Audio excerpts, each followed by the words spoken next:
Texas, our Texas. All hail the mighty state. you all want to talk about the invasion. I'm really indignant about this now. I really am. This last week or so, we've had to listen to everybody on every one of the networks, from Jon Stewart to Rachel Maddow. Jon Stewart especially really tipped me over the edge. He had the audacity to talk about it and talk about the Dallas stuff. And I was like, hold on, wait a minute. You know, you all are acting like Texas somehow has a monopoly on what I like to think of as the rationally challenged. And, you know, I watch the news. We have television and cable here in Texas, too. It's not that backward. We see the news from across the nation. We know how crazy they are up in Ferguson and Baltimore and New York in the legislature, that crazy woman in Nebraska, the entire state of California. That's its own special case. Florida. There's plenty of that to go around. So y'all stop feeling superior, because you're not. But since we're going to have to do a little airing of Texas dirty laundry to make sure that the record is set straight here, you know, the thing you have to understand about Texas is that if you bring up certain subjects, even educated, intelligent, progressive people will show their true challenge. You bring up November 22nd, 1963, and those very intelligent, educated people will drive all the way to Crazy Town with their conspiracy theories. They are not limited to a specific right-wing fringe element. That is mainstream thinking in Texas.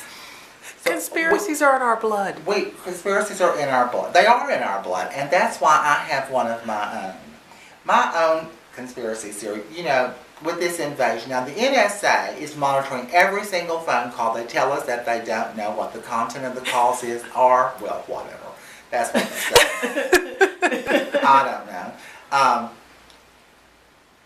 But that being the case, they had to know that when they imported several thousand military people to Texas for these Texas military exercises, they had to know that our particular brand of rationally challenged people was going to freak out. The bucket out. Exactly. And so I have to think, what was Obama thinking? Bucket? Bucket? He's messing with Texas on his list of things. I'm just going to mess around with all those crazy folks down there, and I'm going to send a colonel in fatigues to explain to them why this is not invasion. This is a test. This is only a test. Really? And you didn't think my peeps down here were not going to be like, Of course, they've gone a little bit, nuts. And I'm like, as far as the rest of the country is concerned, look, you guys want to look at us and talk about how crazy we are. Y'all talk about, that, we twice elected W governor, because when y'all got to look at him, y'all thought he was stupid. That's what, a lot of people there, y'all, he's kind of stupid. Well, y'all elected him twice. I'm not going to go into that Supreme Court thing, but I'm just saying, y'all elected him twice. We went from that to Rick Perry to Greg Abbott. It's not necessarily moving in the right direction.